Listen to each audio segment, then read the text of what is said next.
हरे कृष्ण।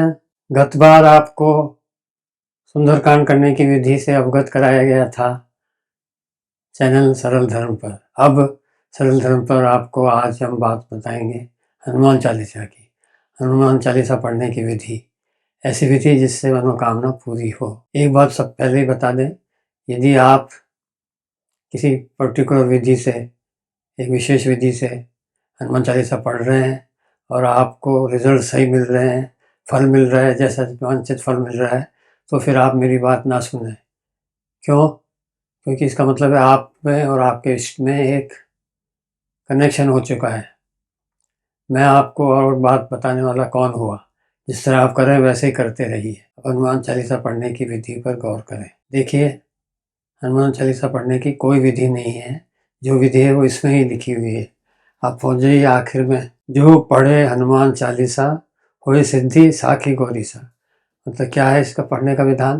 पढ़ना है, जो इसको पढ़ता है वो सिद्ध हो जाता है। और जमानत किसकी है? साक्ष किसकी है? गौरी के ईश्वर की, शिव जी की। शिव जी की गारंटी है कि जो ये हनुमान चालीसा पढ़ेगा वो सिद्ध हो जाएगा। जो यह पढ़े हनुमान चालीसा होए सिद्धि साखी गौरी सा। ठीक? तो उसको पढ़ना मात्र है। किसी वजह से कोई ऐसा भी हो सकता है जो पढ़ नहीं सके, कोई वॉइस में डिफेक्ट हो गया हो, कोई बीमारी हो गई हो, तो वो क्या करे? वो सुने। भाई, भक्ति के 3 पिलर्स होते हैं: श्रवण, सुनना, कीर्तन, पढ़ना बोलना, और सुमिरन। ये 3 ही पिलर्स हैं। तीनों पिलर में से कोई भी एक अपना लो, आप सिद्ध हो जाओगे। और सिर्फ पढ़ना मात्र है आपको। पढ़ नहीं सके तो श्रवण कर लीजिए। श्रवण कैसे करोगे? आजकल मोबाइल में मिलेंगे, एक ढूंढोगे 4 मिलेंगे आपको हनुमान चालीसा। जो आपको अच्छा लगे वो पढ़िए। और एक बात और बता दूं, हनुमान चालीसा अगर आप अर्थ नहीं समझते हैं तो भी कोई खास बात नहीं है। क्यों?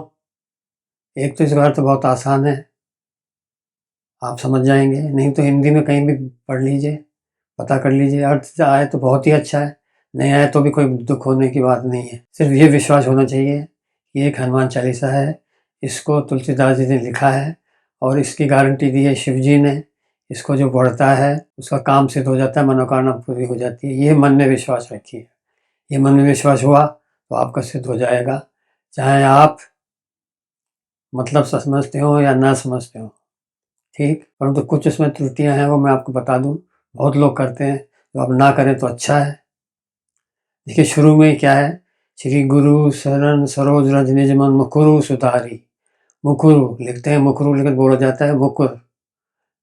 ठीक है? मुकुर यानी मुकुरु जैसे। और फिर आगे क्या है?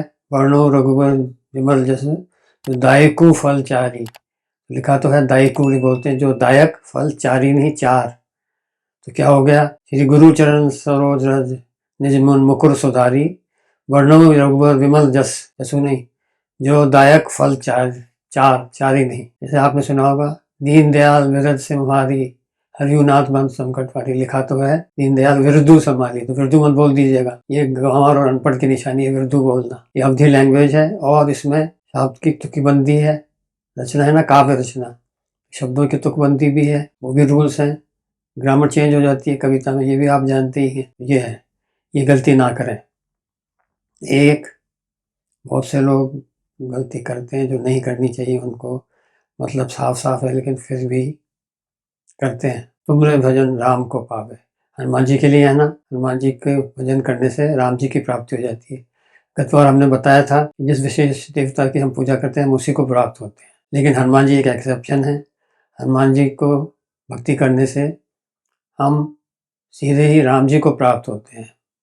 हनुमान जी को ना होकर के राम जी को प्राप्त होते हैं, ये बात ध्यान रखिए। इसमें तुलसीदास जी ने क्या लिखा है? तुमने भजन राम को पावे, जन जनों के दुख पसरावे, और अंतकाल रघुवरपुर जाई, जहाँ जन हरि भक्त कहाई। क्या होता है अंतकाल? तुम्हारे भजन से, हनुमान जी को भजने से अंतकाल यानी शरीर छोड़ने के बाद रघुवरपुर यानी राम जी का धाम साकेतपुर, वहाँ जाता है। और जहाँ जन्म मतलब क्या हुआ? वहाँ आपको एक दिव्य शरीर मिलता है, जैसे पहले बार भी बताया था मैंने।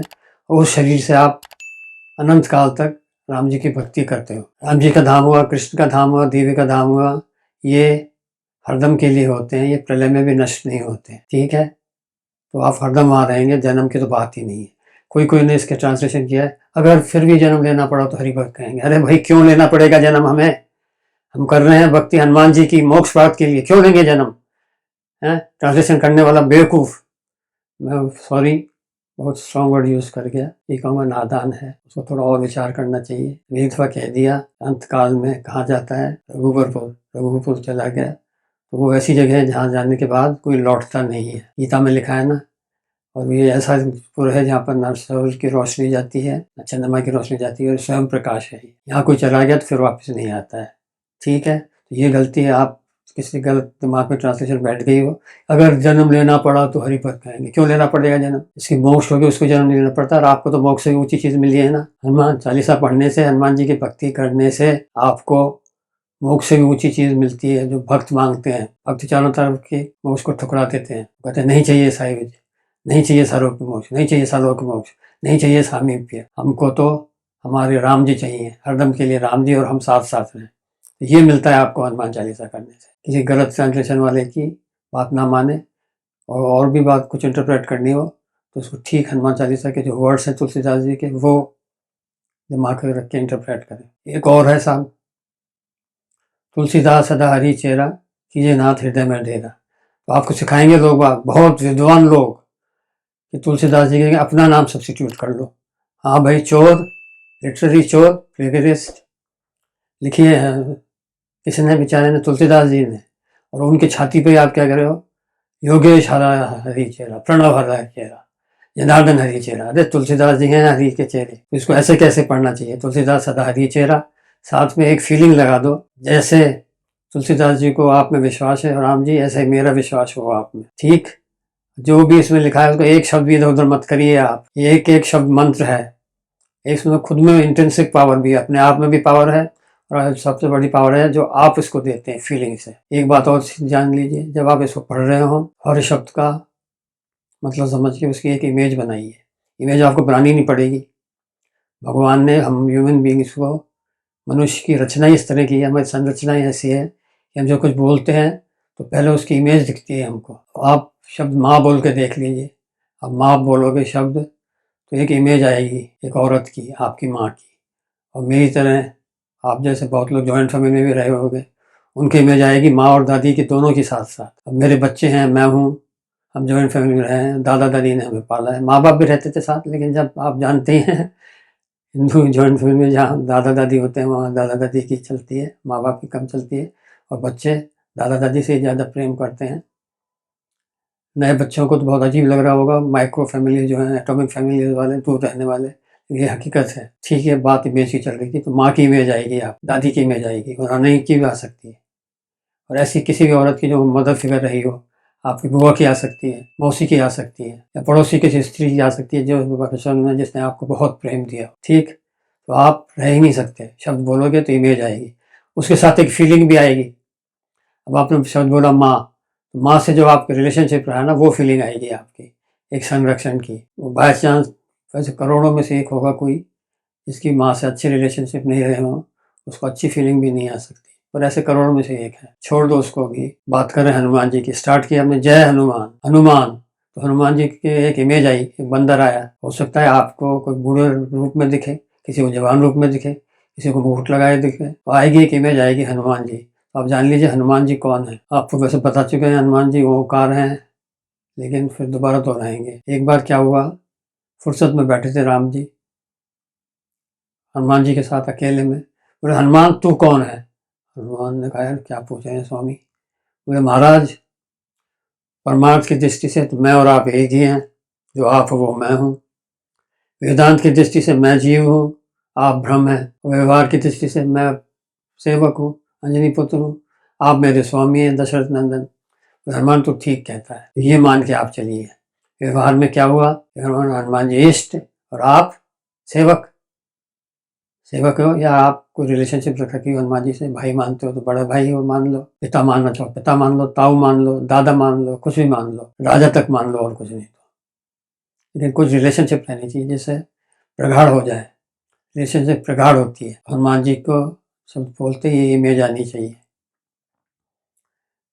ज्ञान गुण सागर, ज्ञान और गुण के सागर हैं, इस तरह आपको बताया गया है, इमेज बना करके हनुमान चालीसा पढ़िए और जो कुछ भी आप पढ़ रहे हैं उसका सीन देखिए। प्रभु मुद्रिका का मेली मुकमाई जल्दी नाग गया तेरा, नहीं तो देखिए हनुमान जी उड़ रहे हैं समुद्र पे, कैसे उड़ के गए ये सुंदरकांड में लिख ही रखा है, वो तो आपने कई बार पढ़ा ही होगा, पढ़ लीजिए, नहीं तो वो इमेज बनाइए। इस तरह करिए तो आपको बहुत जल्दी आपकी मनोकामना पूरी होगी। मैं फिर कह रहा हूँ, जो लोग हनुमान चालीसा बहुत दिनों से पढ़ते आ रहे हैं, एक विशेष विधि से पढ़ रहे हैं और अब वो विधि नहीं छोड़ सकते तो ना छोड़ें। मेरी विधि कोई अपनानी आवश्यक नहीं है, मैं ये नहीं कहता सबसे बढ़िया विधि है। ये जो जिसको फल नहीं मिल रहा, उचित फल नहीं मिल रहा, जल्दी फल नहीं मिल रहा, उसके लिए है मेरी बताई हुई बात। बाकी आपके फल मिल रहा हो आपको हनुमान चालीसा का, तो जो विधि है वही अपनाते जाइए। आगे कोशिश करेंगे ऐसे ही मंगलवार के दिन ही आपके सामने हाजिर हों, हनुमान जी का दूसरे चरित्र बात लेके आएंगे। अब हम हनुमान जी के आगे ज्ञान और गुण के सागर कैसे हैं ये बताएंगे। इसके लिए हम आपको लेके जाएंगे हनुमान जी और राम जी की जो पहली मुलाकात तो ऐसे तो बचपन में हो चुकी थी, किष्किंधा में जो इनकी मुलाकात हुई है, वो उसमें राम जी ने इनसे मुलाकात में मिलके क्या सोचा, लक्ष्मण से क्या डिस्कस किया, वो बताएंगे। बताते हैं कैसे ज्ञानी थे। तब तक ये आगे लें, और कुछ समझ में नहीं आए तो डिस्क्रिप्शन देख लीजिएगा, सुंदरकांड वाला डिस्क्रिप्शन आप जरूर देखिए, और डिस्क्रिप्शन में भी कुछ डाउट हो तो आप गीता प्रेस की सुंदरकांड ले लीजिए। न्यास उसमें बताया गया, सुंदरकांड वाले चर्चा करते समय सुंदरकांड कैसे शुरू हमने बताया, न्यास की बात आई है। न्यास के बारे में समझ लीजिए, बहुत ही पावरफुल चीज़ है ये। इसमें शरीर के अंग अंग में आप देवता को बैठाते हैं, इससे आप खुद देवतामय बन जाते हैं, हनुमान में, कृष्ण में, राम में।